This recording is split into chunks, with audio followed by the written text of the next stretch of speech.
ก็คือเมื่อเช้านี่แหละที่เพิ่นลงเนาะครับเนาะเพิ่นว่าทุกข์ของชาวนานอกจากข้าวราคาถูกปุ๋ยยาราคาแพงแล้วสภาพอากาศแปรปรวนทำให้ข้าวเสียหายคุณอนุวัฒน์คะชาวบ้านดอนอินทนนท์จังหวัดเชียงใหม่ข้าวในนาโดนฝนหลายวันแล้วข้าวงอกหมดเลยค่ะว่าซั่นโอ้ไปสังเกตเบิ่งข้าวเจ้าของเด้อพี่น้องเด้อสุ่มที่ฝนตกเข้าแช่น้ำนั่นไปเบิ่งเด้อย่านว่ามันเป็นแบบที่เพิ่นว่านี่เนาะครับเนาะ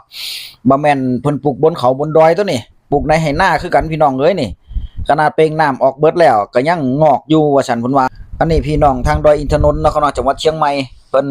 ฝากไปถึงคุณอนุวัฒน์จัดให้เนี่ยว่าลวงเขามันเป็นจังซี่เด้อตอนนี้นะไปเบิ่งเด้อพี่น้องเด้อมาเบิ่งตลาดในส่วนของโรงสีสมาคมโรงสีข้าวไทยพี่น้องที่เพิ่นแชร์เข้ามาในส่วนของเรื่องราคาข้าวซื้อสดตอนนี้ข้าวแห้งยังบ่ทันได้เปิดรับซื้อนะครับว่าแต่ละจังหวัดแต่ละพื้นที่ว่าเป็นจังใดข้าวเปลือกเจ้าหอมมะลิปี68/69เด้อข้าวความชื้น 15% จะเป็นข้าวสดเนาะครับเนาะส่วนข้าวสดนี่ก็คือเก็บเกี่ยวแล้วไปขายเลยจังหวัดบุรีรัมย์พี่น้องรับซื้ออยู่ที่ตันว้าวเป็นตันโลดเนาะราคาต่อตันนี่ก็คือตันละ11,500 ถึง 11,800 เด้อราคาเขามีแนวโน้มว่าราคาจะขึ้นไปเรื่อยๆนครราชสีมารับซื้ออยู่ที่ 11,200 ถึง 11,700 คือกันในส่วนของจังหวัดร้อยเอ็ดพี่น้อง 11,000 ถึง 12,000 บ่เด้ราคาเขาที่ราคาเขามันบ่ซ้ำกันนี่ตั้งแต่รับซื้อเริ่มต้นนี่ก็คือ 11,000 ถึง 12,000 ของจังหวัดร้อยเอ็ดนี่ก็คือบางทีมันเขามันติดเขียวแน่มันดำแน่มันหยังแน่นะครับเนาะถ้าเขางามๆก็จะฮอด 12,000 อยู่นั่นน่ะจังหวัดขอนแก่นรับซื้ออยู่ที่ 11,400 ถึง 11,800 บาทจังหวัดยโสธรรับซื้ออยู่ที่ 11,500 ถึง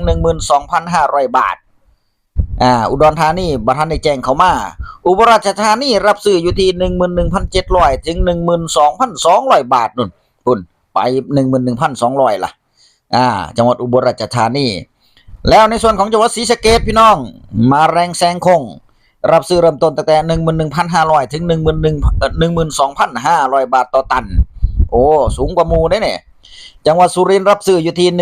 11,700 เนี่ยเห็นบ่แต่ละพื้นที่ราคาบ่ซ้ำกันจักหม่องเด้เนี่ยเพราะฉะนั้นก็ร้านข้าวแถวชุมชนบ้านเฮาก็ยังราคาบ่ซ้ำกันเนาะมีการให้พิเศษพร้อมราคาบางเที่ยเปิดราคาซ้ำกันอยู่แต่ว่ายามเฮาไปขายนี่เฮาไปขอเพิ่มขึ้นได้ยังบ่